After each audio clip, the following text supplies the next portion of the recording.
Diolch yn newyddio. Diolch yn iddio Dduw unwaith eto mae fraint o gael dod ger dy fron. Ni'n cyflwyno'n hamser i ddofal di. Teir ddim plyd tywat ysbryd arno. Mynd i gofyn hyn ôl trwy enw ac eiddiant i'n harglwyd Iesu Grist. Amen. Croeso'n gwasanaeth ar ôl yr oedfa fe fi'n abanau drws nesaf yn y neuad. Fydd ni'n hoedfa nesaf pnawn Sul ym hanner awr 3. Eich atgoffa am yr cyfarfod arbennig nesaf, felly nos Iau cyn Gwener y Groglith, Ebrill yr ail ar 15, Ebrill 17. Fe fydd y parchedig Martin Williams yn pregethu yma am hanner awr wedi 7. Os dymunwch chi gyfrannu tuag at yr achos, mae plat ar gyfer y casgliad yng nghefn y capel. Ni ddechrau drwy ganu Emyn Rhif 108. Iesu, dyfyrwch fe na'i drud yw edrych ar dywedd. 108 gen i sefyll i'w chanu.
Byddai ein darlleniad o Eseia penod 42.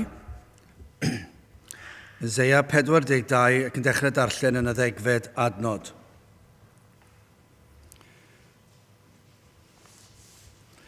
Cenwch i'r arglwydd gan newydd a'i fawl ef o eithaf y ddeiar, y rhai a ddisgynnwch i'r môr ac sydd ynddo, yr ynysoedd a'i trigolion, y diffeithwch a'i ddinasoedd, yr chafant ei llef, y meistrefi a breswyliau cedar, caned preswylwyr y graig, bloeddiant o ben y mynyddoedd, rhoddant o goniant i'r arglwydd a mynegant ei fawl yn yr ynysoedd, yr arglwydd a allan fel cawr, fel rhyfelwr y cyffri ei ddigedd, efe a weidda ie, efe a ria, ac a fydd drech na'i elynion.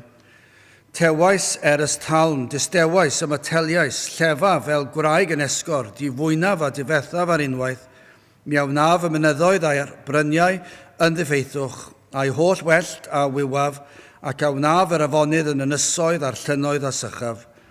Arweiniaf y deilliaid ar hyd ffordd nid adnabiant, a gwnaf iddynt gerdded ar hyd llwybrau nid adnabiant. Gwnaf dywyllwch yn oleuni o'i blaen hwynt, a'r pethau ceimion yn union.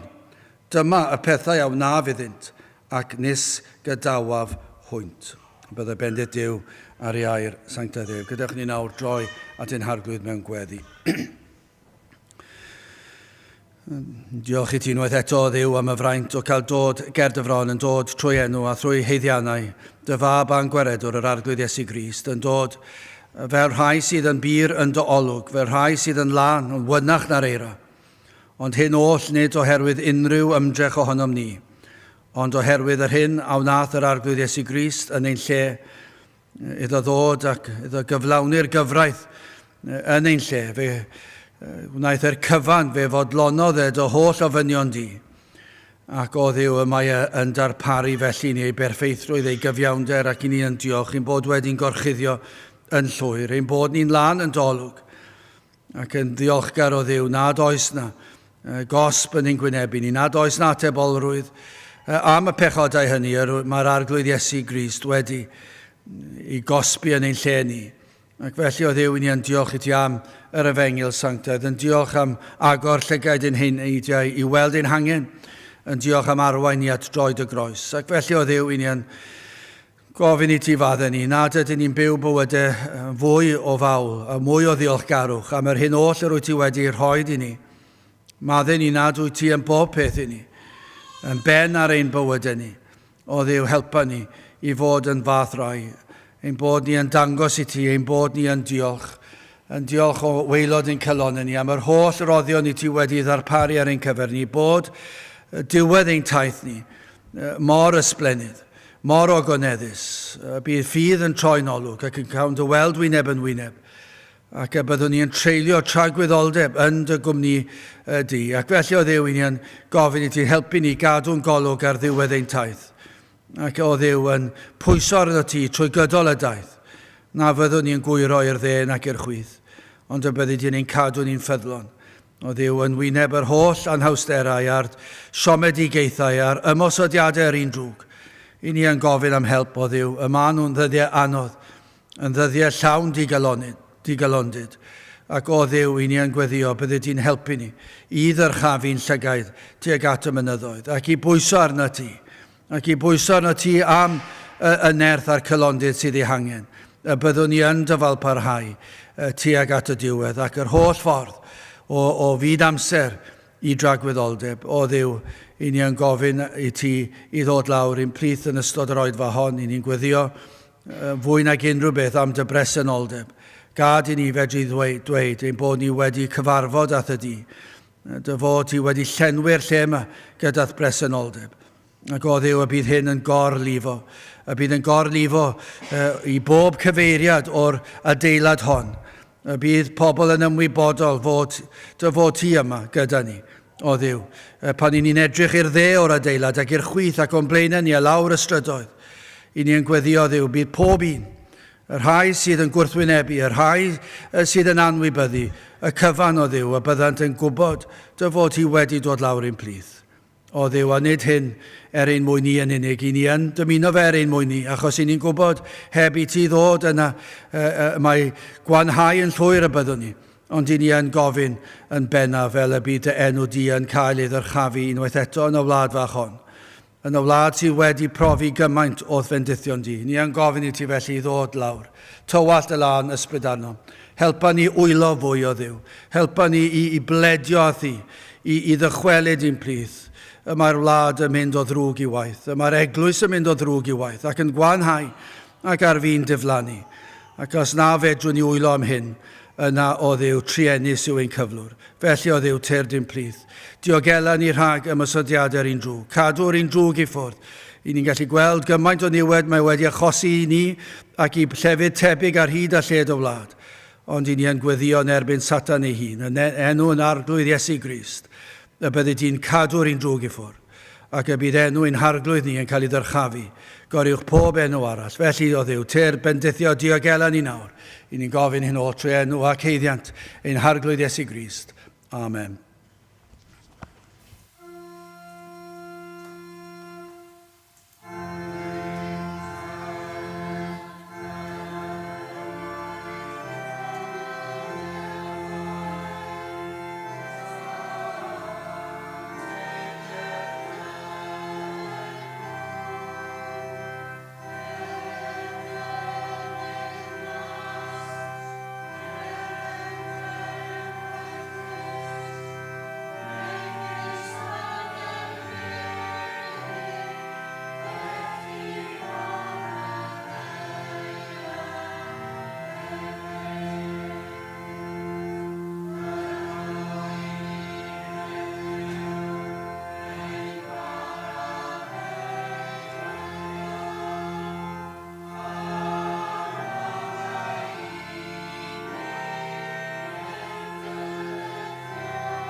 Dewch ni gan i emyn rhif 169 o am gael ffydd i edrych gyda'r angylion fri. 169 gan i sefyll uwch ni.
Byddaf yn testyn o Eseia, penod 42, yr unfed adnod ar 15, adnod 16.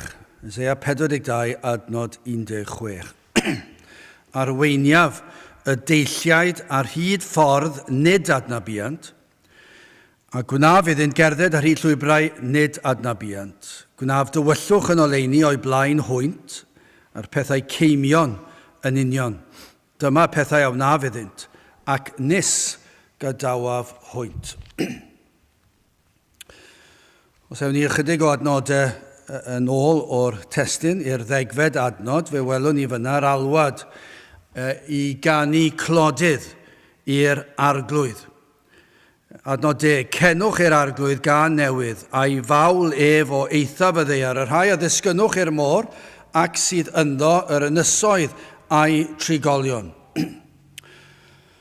Nawr, mae nifer wedi bod mewn oedfaon ar draws y canrifoedd ac yn sicr i ni meddwl am ein gwlad ni yma yng Nghymru, yr oedfaon sydd wedi bod yn y wlad hon, yn y capeli, a'r emynau sydd wedi canu. Pobl wedi dod mewn yn rhan o'r gynulleidfa ac yn dod yn gyfarwydd ar tonau a'r geiriau'r emynau. Efallai bod nhw'n fwy cyfarwydd gyda'r emyn dôn na'r geiriau. Efallai bod hwnna'n wir fwy am ein gwlad ni, yn sicr wrth i'r blynyddoedd fynd o gyfnodau o ddiwygiad. Y blynyddoedd yn dilyn falle yn gwybod enw'r dôn ac yn gwybod yr rhannau o'r dôn ac yn ymuno yn y canu. Morio canu, yn mwynhau canu. Ac eto, falle, heb erioed ymuno mewn gwir addoliad o fol i'r arglwydd, ond wedi ymuno yn y broses o addoli. Efallai, o ganlyniad i'r diwygiadau, dwi ddim yn siŵr o fy hanes, gallai rhywun rhoi'r ateb i fi, pryd daeth Cymru i fod mor dda yn canu. Odi yn wir i chi mynd ôl dros y canrifoedd, 1000 o flynyddoedd yn ôl. Odi yn wir ein bod ni wedi bod yn bobl sydd yn gallu canu, neu a yw yn dod o ganlyniad, a bydde ddim yn syni yn hyn, o gyfnod y diwygiadau. Achos y peth mwyaf naturiol i wneud, pan mae rhywun yn dod i gredu yw i ganu. Pan i ni'n hapus, i ni'n canu. Mae yna rhywbeth yn ein person ni, ond dwi'n wir am bawb, mae yna rhywbeth sydd yn peri bod yna rhyw dôn yn dod allan o'n gennym ni pan ni'n hapus, ac i chi'n gweld na mewn bywyd bob dydd. Ond does dim mwy o lawenydd na pan mae rhywun yn dod yn Gristion. Does dim crefydd yn y byd sy'n rhoi llawenydd mae'r Cristion yn ei gael pan yn dod yn Gristion. Does dim byd yn dod yn agos iddo fe. Pan mae'r pechadur yn dod yn Gristion, mae e mor llawen, hyd yn oes nad yw e'n gallu canu, mae'n mwynhau canu.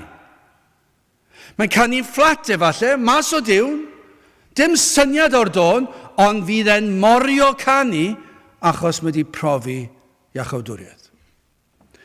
Ac yma yng Nghymru, efallai gan fod gymaint wedi dod i gredu dros gymaint o flynyddoedd, diwygiadau di-ri, ac felly o ganlyniad yr oedd na gymaint o ganu yn digwydd, ac mewn gwir addoliad, nid yr hyn i ni wedi weld falle 30-40 mlynedd yn ôl, y traddodiad o'r cymanfaoedd canu, a mwy o draddodiad yw hwnna, ond dod o wir addoliad, bod pobl yn dod i'r capel ac yn llawenhau, dyma math o beth i ni'n sôn amdano. Y diolch i Dduw am yr Efengyl Sanctaidd. Am y gariad Iesu Grist tuag atynt. Mae mor gyffroes yn diwedd. Dim syndod bod Ese'n dweud, cenwch i'r arglwydd gan newydd, mae ynghyd destun iachawdwriaeth. Dyna beth sydd yn peri rhywun ganu. Os i ni mewn cynulleidfa ac i ni'n gweld nad os na ganu, mae rhaid chi ofyn y cwestiwn, beth mae'r rheini wedi profi?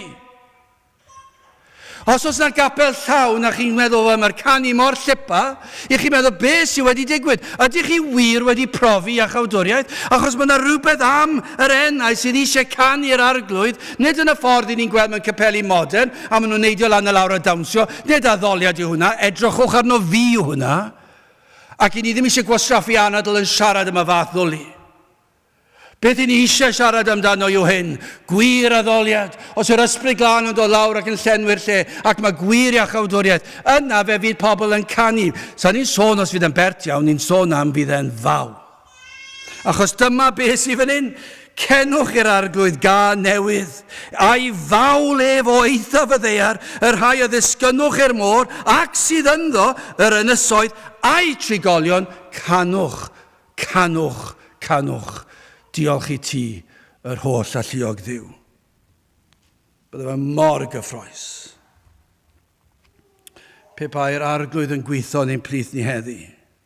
Yma, neu falle dychmygwch rhywun ar y we, mae'n fwy tebygol, achos ni methu cael pobl i ddod i'r oedfa dyddiau hyn ag un. Ac felly, falle beth sy'n rhaid i ni ddychmygu yw'r rhywun. Tan fydd y cyfnod yn dod a bydd yr arglwydd yn denu nhw trwy ras sydd yn anorchfygol i ddod i'r oedfa. Ond yn ei ragluniaeth falle bod rhywun yn gwrando ar y we nawr, hyd yn oed pnawn yma, hyd yn oed yn fyw, neu oedfa o'r blaen. Ac yn ystod yr oedfa, yn dod o dywyllwch i oleuni, o ddallineb i fedru gweld a chredu'r Efengyl. Allwch chi ddychmygu'r stafell? Falle bydd yna rhyw deulu drws nesaf yn y stafelloedd cyfagos, a bydd nhw'n clywed canu yn dod o'r stafell. Achos bod enaid wedi dod i gredu. A bydd nhw'n gallu stopio hynna, maen nhw'n ymuno yn yr emyn olaf ac yn canu. Lle chi ddychmygu'r peth? Mae rhaid i ni ddychmygu'r peth yn does? Mae rhaid i ni, achos mae'r peth mor ddigalon, ond ni'n goffa dychmygu'r peth, ond beth i ni'n neud pan ni'n dychmygu, ni'n credu mae'r arglwydd yn gallu wneud e. Fe allai ddod â pobl mewn, ond fe allai wneud e yn y stafell, neu le bynnag mae rhywun yn gwrando. Ond beth i ni yn credu yw hyn, pan fyddan nhw'n dod i gredu, fe fyddan nhw yn canu, nerthu pennau, o ddiolch i Dduw am achub i hynny.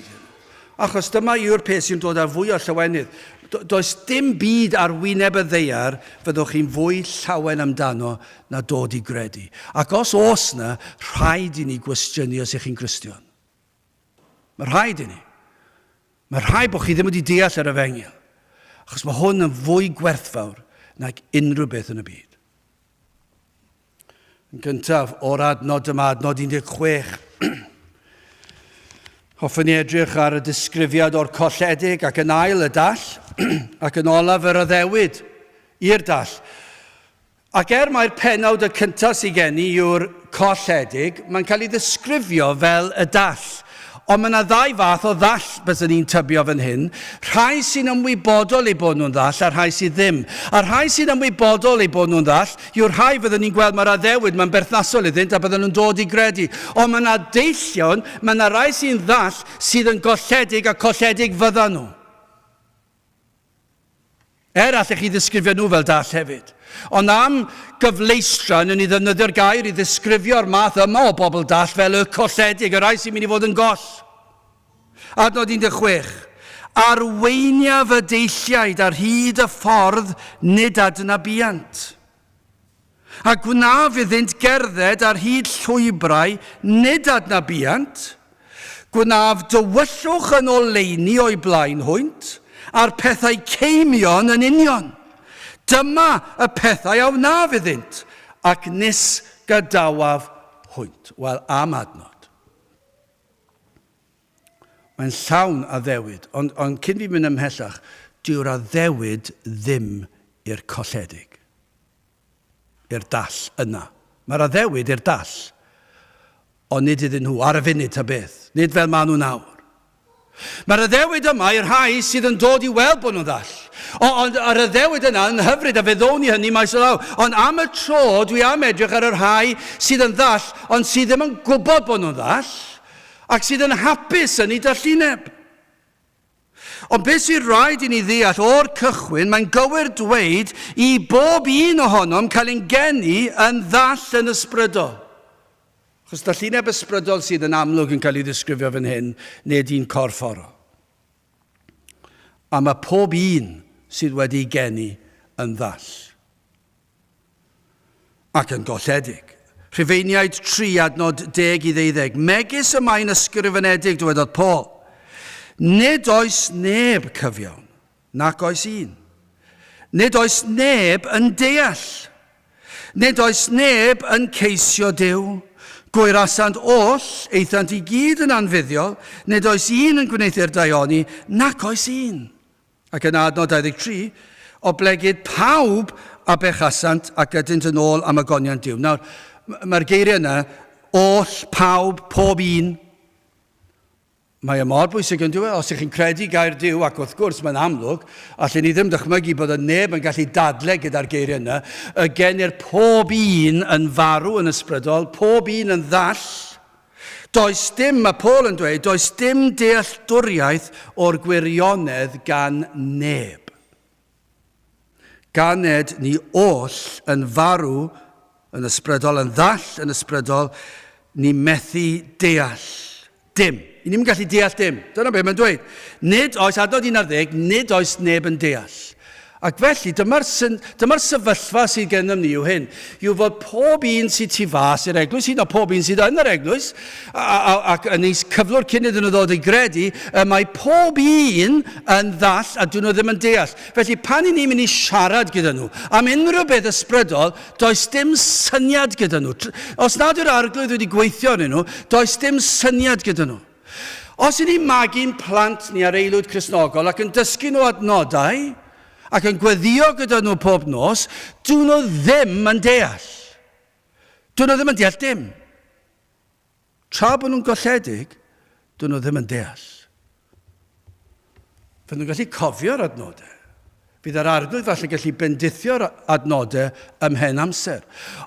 Ond yn naturiol, fydd y plant ddim yn deall gair. Ac wrth nhw dyfu trwy harddegau a mynd i'r ysgol ac yn neud i tygau a'i lefel A ac yn cael ei marciau falle bod nhw'n arbennig o alluog, allech chi ddweud hyn os gewch chi 12 as yr enog, fydd dim syniad ganddyn nhw am yr efengyl.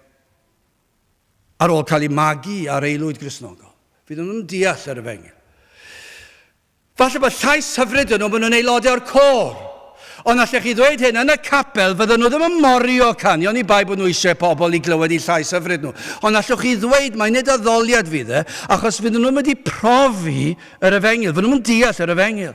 Maen nhw'n ddall yr efengyl, ond dyn nhw'n yn gwybod bod nhw'n ddall, ac felly maen nhw'n hapus i byd. Ac felly ewch chi unrhyw le ar hyd o wlad, beth ych chi'n ffeindio, nôl gair Duw yw, does neb yn deall yr efengyl. Does neb eisiau deall yr Efengyl. Ac i ddweud y gwir, maen nhw'n cysau yr Efengyl. Dydyn ni ddim yn dweud bod nhw'n cysau crefydd, ond fydden nhw'n cysau yr Efengyl. A fydden ni corddi nhw, i gwylltio nhw, ffyrnigo nhw falle.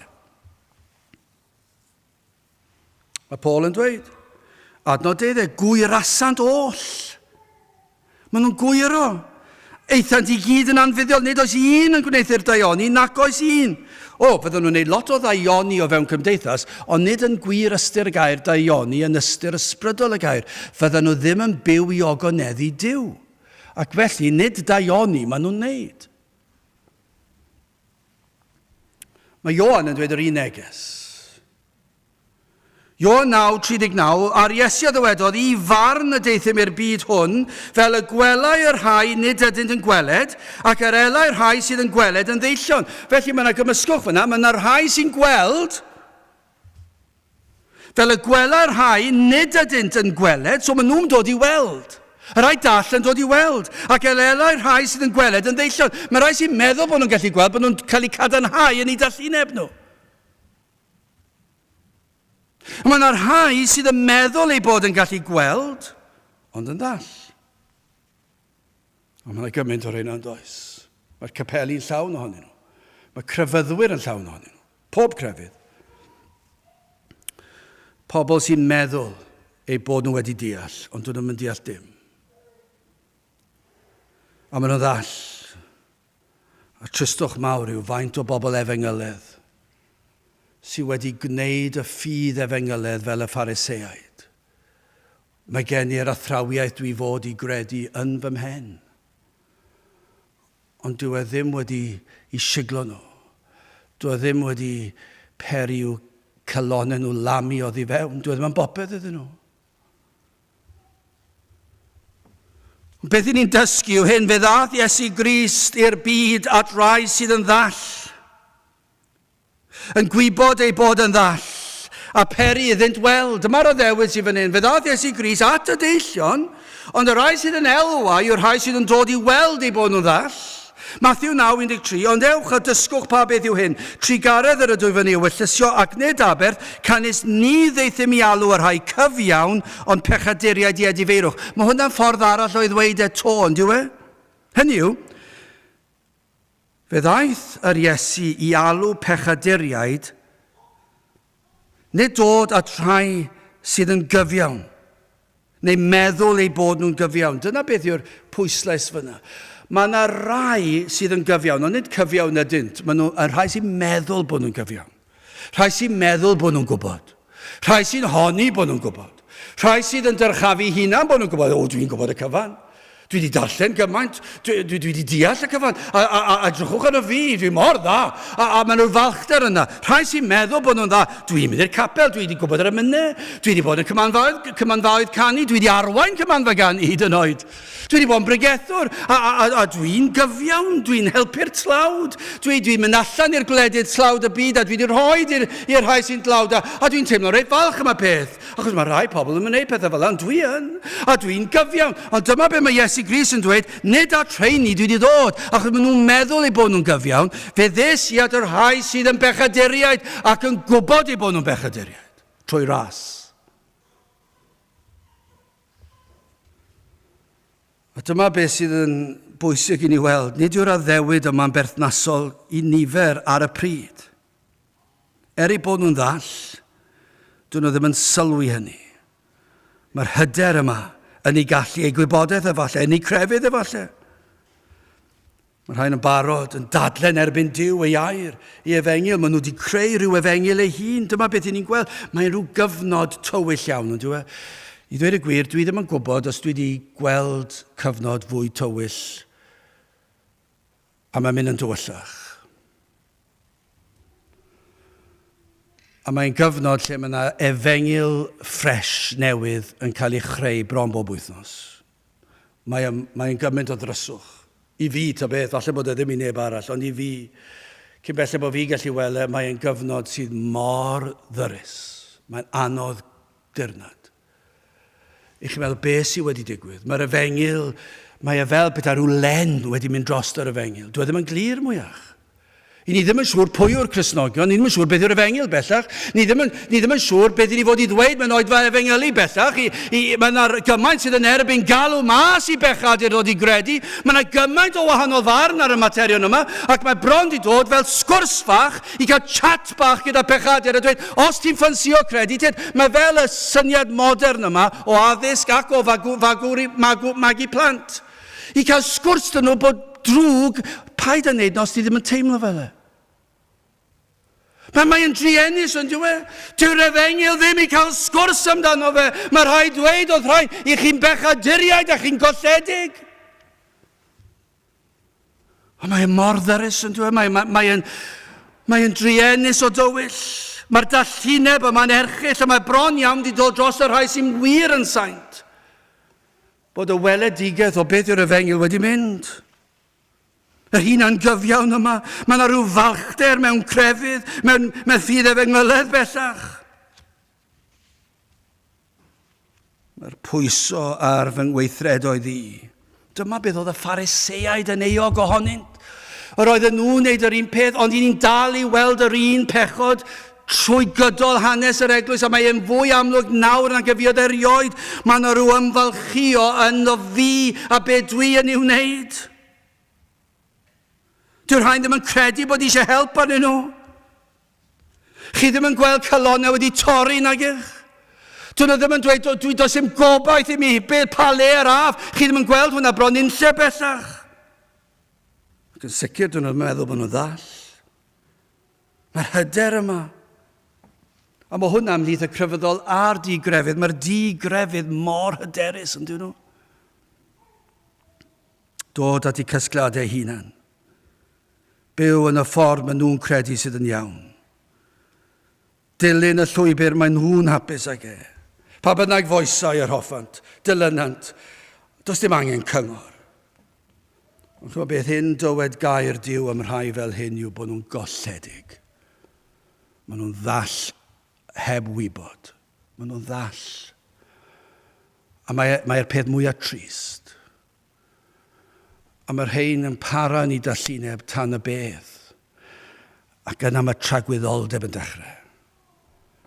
A maen nhw'n golledig, allai ddim dychmygu dim i gwaith na'r crefydd yr oedd mor agos. Ond oedd gormod o ofn i ni upsetio nhw. A maen nhw'n mynd i dragwyddoldeb yn golledig, ond oedd proffes gen i. O'n i'n dwlu jwmpo lan a lawr. O'n i'n dwlu dod yn y ffordd cywir i'r capel ac yn ymfalchu yno fi. Ond yn golledig.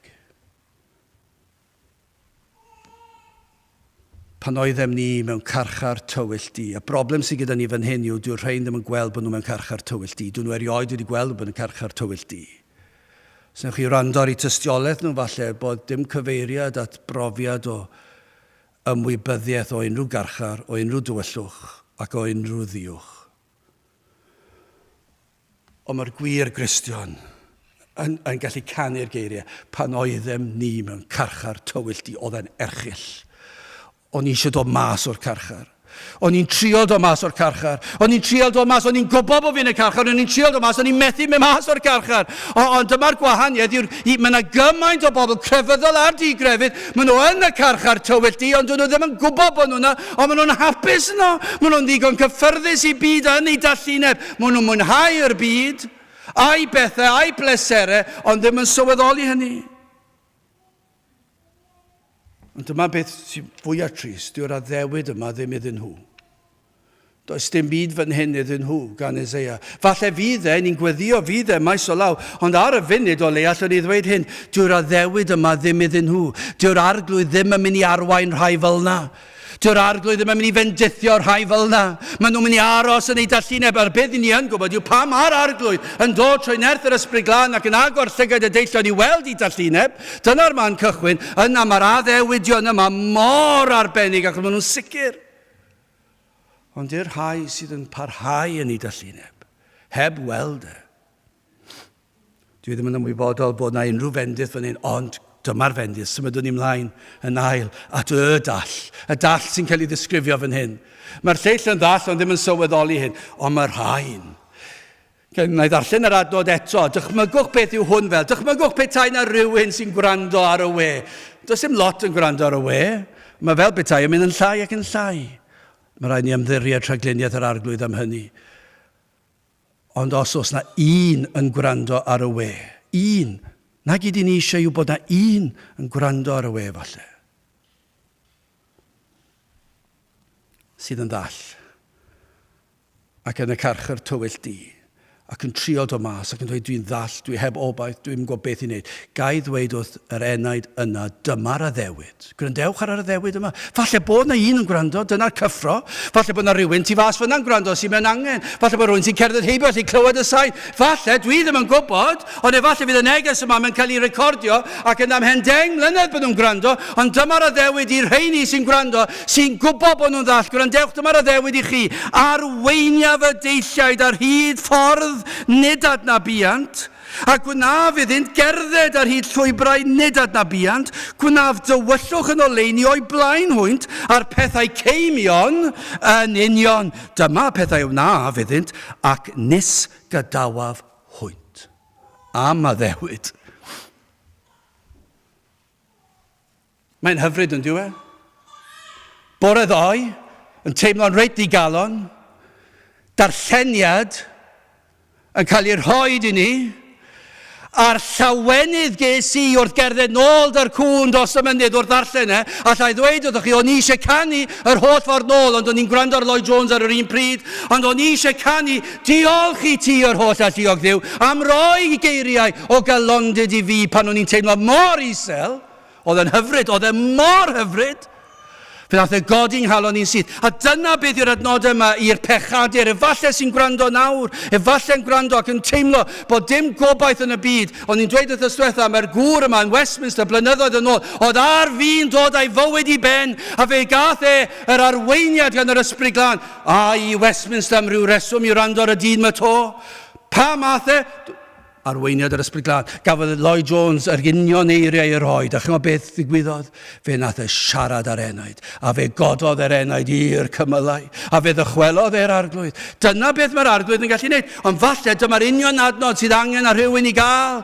Arweiniaf y deilliad. Falle bod rhywun sy'n gwrando eisiau cael ei harwain. Dyma'r addewid i chi. Mae'r arglwydd yn addo arwain y deillion. Mae y mor gyffroes. Mae'r addewid yma berthnasol i'r rhai sydd wedi dod i weld trwy ras ei bod yn ddall. Gwaith yr arglwydd i'r cyfan. Bydd yr ein ddim yn gweld bod nhw'n ddall, ond i bai bod yr arglwydd i agor llygaid i heneidio nhw.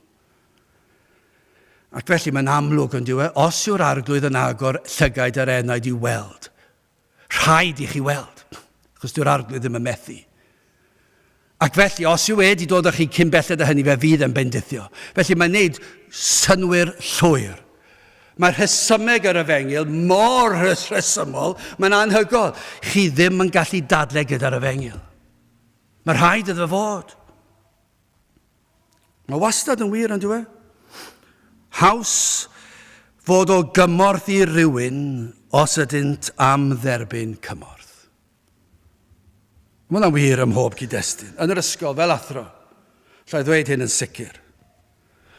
Os yw disgybl yn profi trafferth mewn rhyw faes, mae e mor hawdd helpu'r disgybl os yw'r disgybl am ddysgu. Mae'n wir bob tro. Na pham, wrth i chi fynd yn hun ac fynd i'r brifysgol, dim bod yn rhedeg i lawr ar dysgu pobl hun, ond os ydyn nhw'n y brifysgol gan amla, maen nhw eisiau bod yna. A maen nhw eisiau dysgu. Felly mae chydig yn haws i dysgu nhw. Ond wedyn ewch chi lawr, falle lefel la, falle bod nhw eisiau dysgu, achos maen nhw eisiau swydd dda, maen nhw eisiau cael paser aroliadau, falle bod nhw hefyd eisiau dysgu. Ond bellach lawr i chi mynd, falle dwi'n mynd sylweddoli pa mor bwysig yw addysg. A pan chi'n mynd lawr i'r rai rili sy'n fach, fel i ni wedi bod yn dysgu, i chi'n gweld bod nhw'n ddim yn sylweddoli, maen nhw eisiau chwarae trwy dydd, maen nhw eisiau rolio ar y llawr. Ac felly mae'n anodd i hyfforddi plant sydd eisiau rolio ar y llawr, bod e'n bwysig maen nhw'n eistedd ar gadair a dysgu sydd i ddarllen. Pa mae'r ymwybyddiaeth yn dod ar ddisgybl bod nhw eisiau dysgu achos bod diddordeb dyna, bod nhw'n elwa ohono fe, mae gymaint yn haws. Neu os ych chi eisiau defnyddio darlun salwch. Mae'n gymaint haws helpu claf sydd yn sal, sydd yn gwybod bod nhw'n sal, ond eisiau gwella. Os nad ydyn nhw'n fodlon derbyn y driniaeth, does dim gwella. A sal y byddant. Gellir pregethu a'n holl nerth mewn adeilad crefyddol neu hyd yn oed gapel Cymraeg. Pregethu am yr angen am yr ail enedigedd am achubiaeth.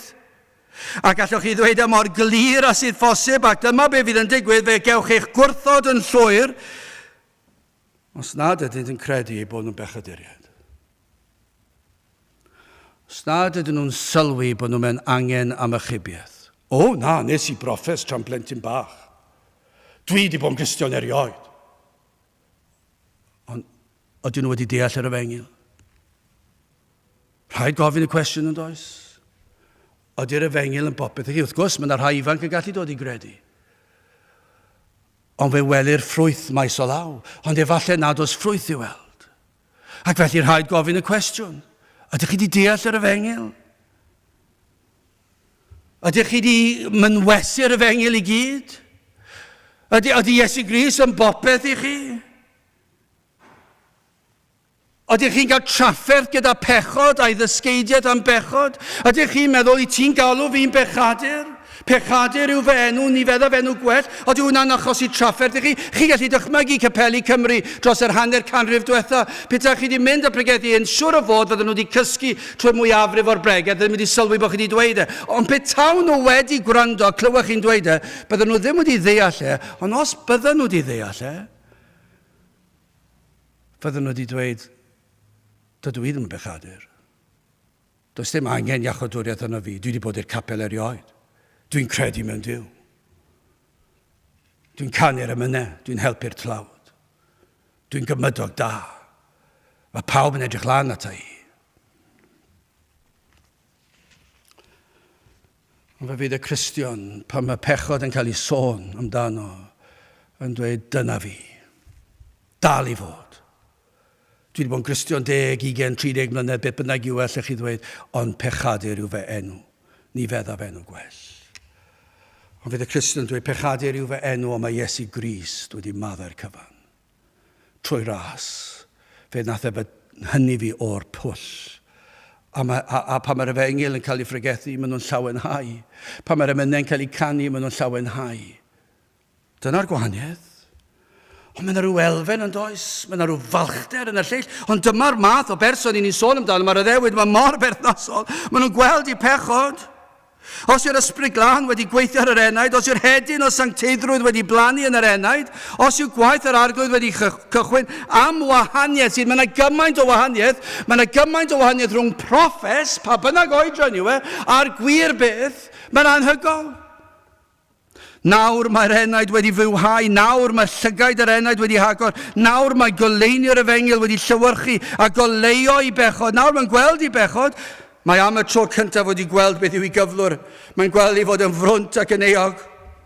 Chymod beth o'n i'n meddwl, pa ddarn o'r ysgrythyr fyddwn ni'n gallu darllen? Os na adnod fyddwn ni'n gallu defnyddio i bwysleisio hwn? Yna nes i feddwl am Effesied 2. Ac yna ni'n meddwl am nifer o adnodau enwog yna. Ni'n methu dewis adnod. So dwi'n mynd i wneud rhywbeth dwi ddim yn wneud yn aml. Na ddarllen y 9 adnod. Gyntaf, mae'n anhygol. Mae ysgrythyr yn plethu, yn cydblethu, ond yw e? Mae pob rhan o'r ysgrythyr yn helpu i gilydd. Grandewch o'r hwn, adnod 1 yn gyntaf o Effesied 2. A chwythau a fywhaodd e fe. Mae'r Cristion yn dweud bod yna mor wir, fe nath e fe miwhau.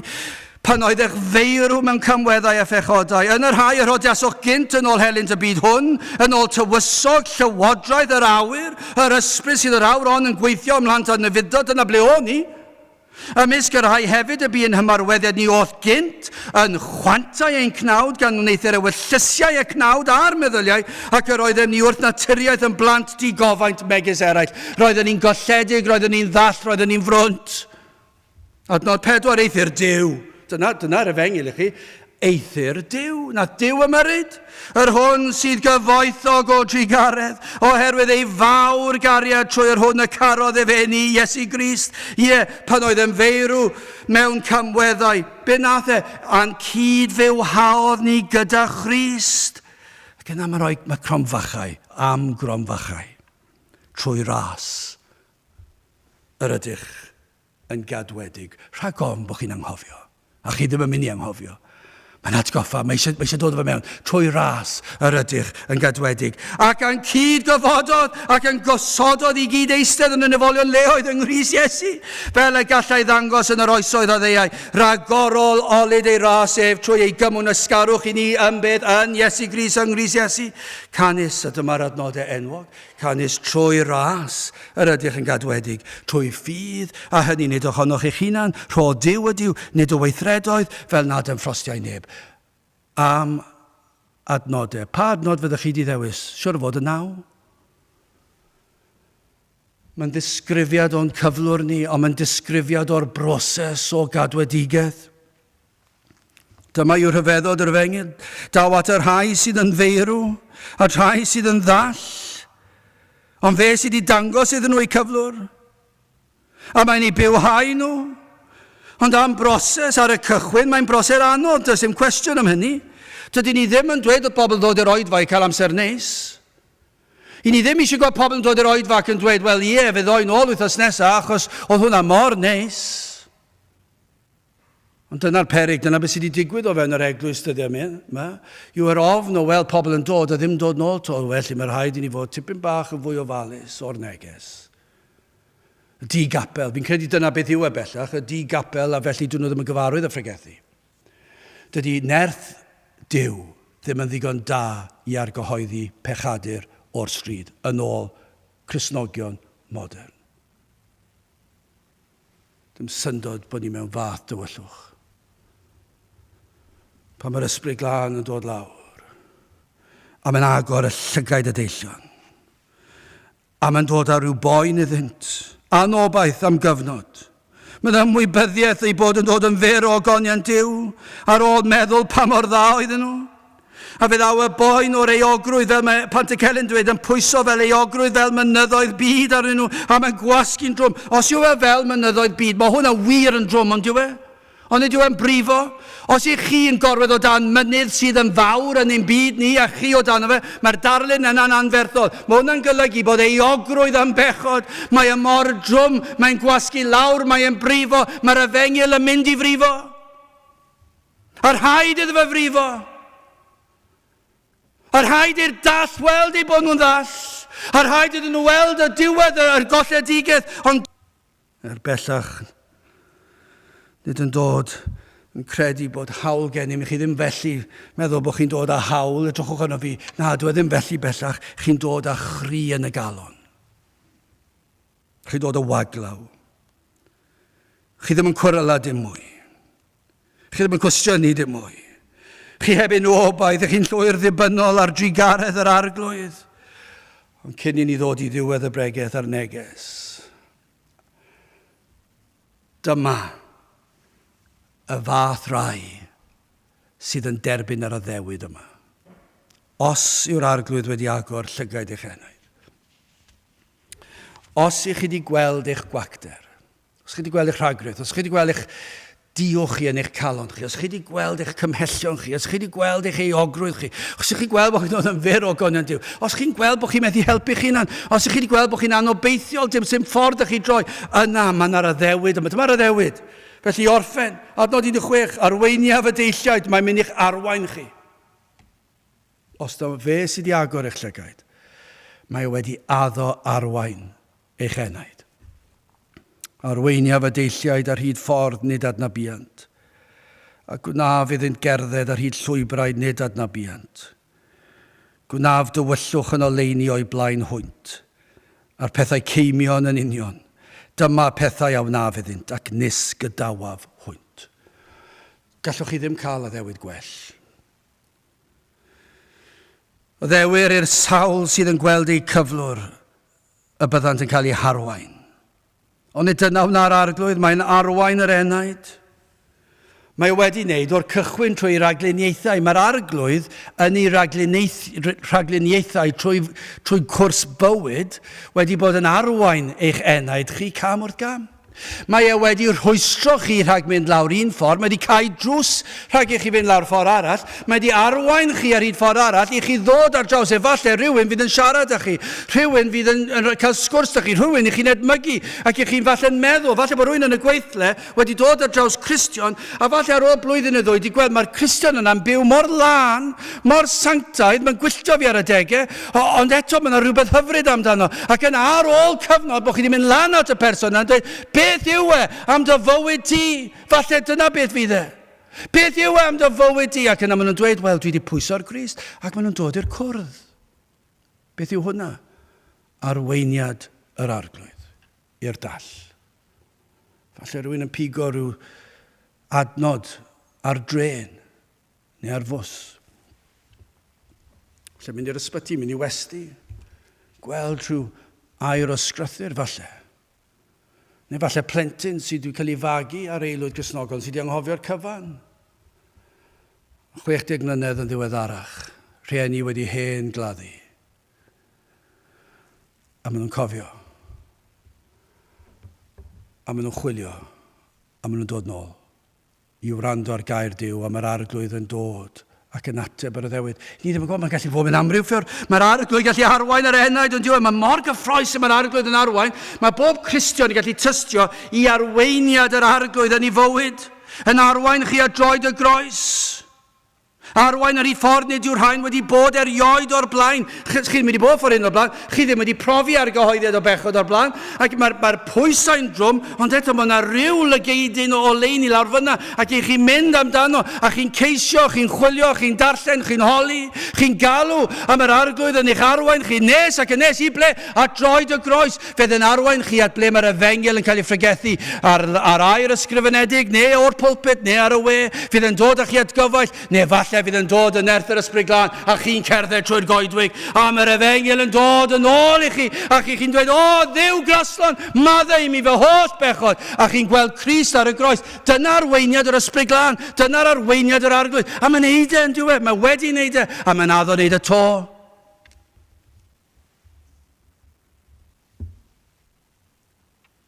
Mae'n arwain ar hyd ffordd, nid yw'r rhain wedi bod ar blaen.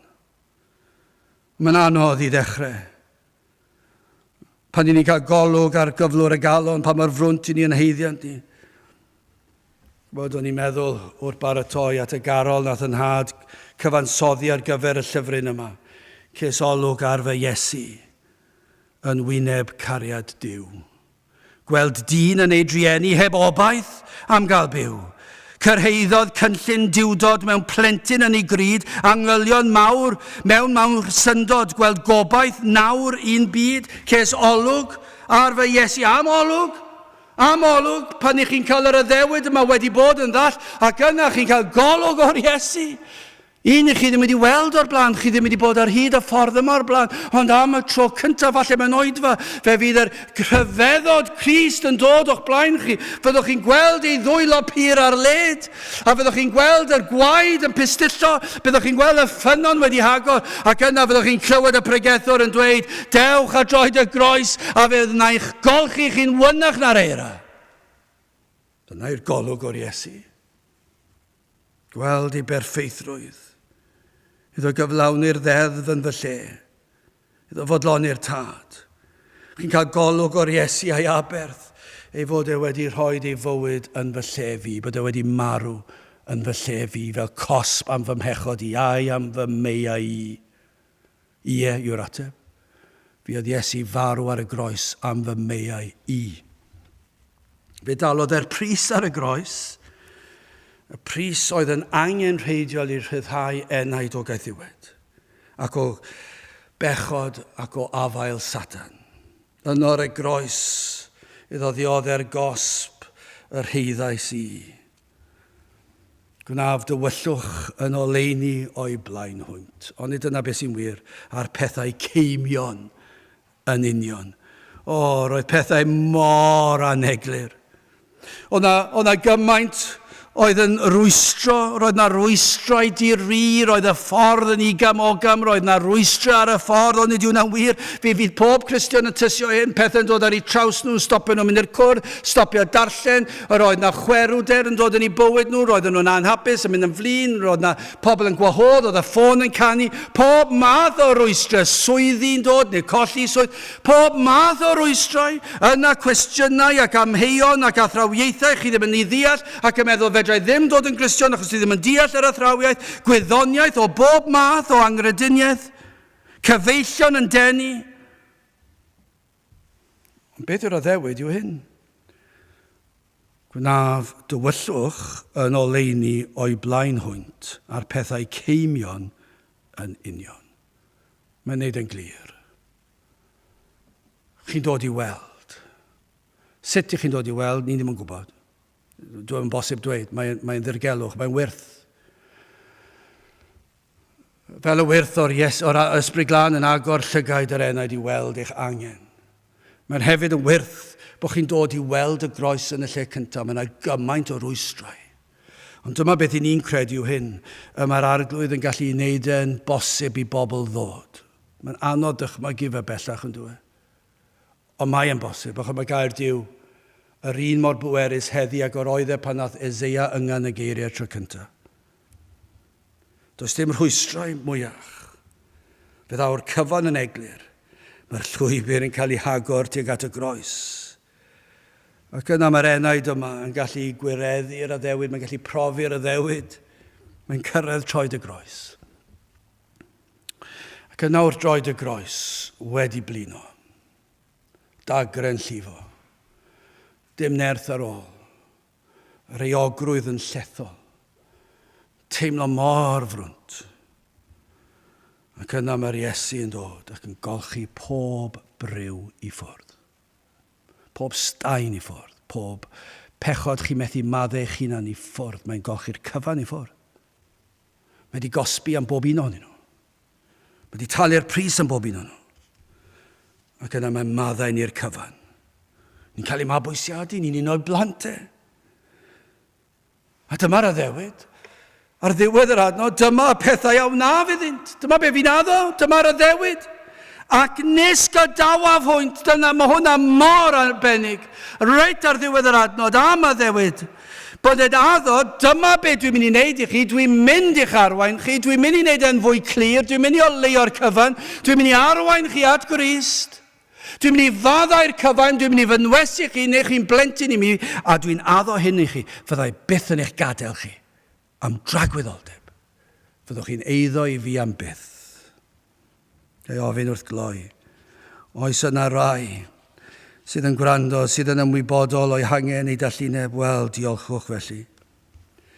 Gan mai dyma'r man cychwyn, dyma'r arwydd, fod yr arglwydd wedi gweithio. Dyma heb hynny byddwn ni'n fwy anobeithiol, ond os ych chi wedi dod i weld eich angen, eich anobaith, mae'n arwydd fod yr arglwydd wedi dechrau gwaith. Ac os wedi dechrau gwaith, fe fydd yn ei orffen. A fydd ei gyda chi hyd tragwyddoldeb. Ond mae da rhaid chi ddod at Grist. Rhaid i chi ddod yn waglaw. Ond dod yn waglaw nawr gyda gobaith. Fe allwch chi ddweud, wyt ti wedi addo maddau.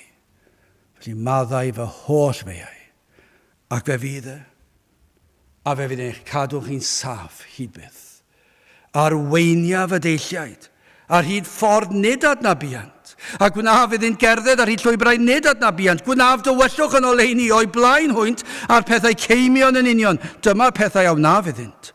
Ac nis gadawaf hwynt.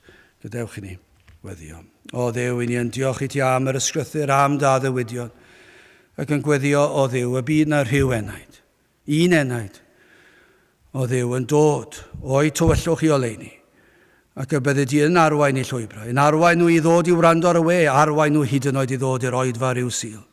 Tyrd gweithiau'n rymus unwaith eto, rhoff fydd i ni ddysgwyl, ac i alw arna ti, i bledio at y ti, i weithio yn rymus unwaith eto. Tyrd bendithio nawr, i ni'n gofyn hyn oll trwy enw ac eiddiant yn harglwydd Iesu Grist. Amen. Dewch ni orffen trwy ganu'r emyn rhif 536. 536 Iesu, cyfaill fe wnaed I gad i'm ffoi idd fynwes gref, tra fod tonnau'n codi'n lli ar y storm yn rhwygo'r nef. 536 gen I sefyll i'w chanu.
Nawr bydd ydi ras i'n harglwyd Iesu Grist a chariad Duw a chymdeithas yr Ysbryd Glân fod gyda chwi oll hyd byth.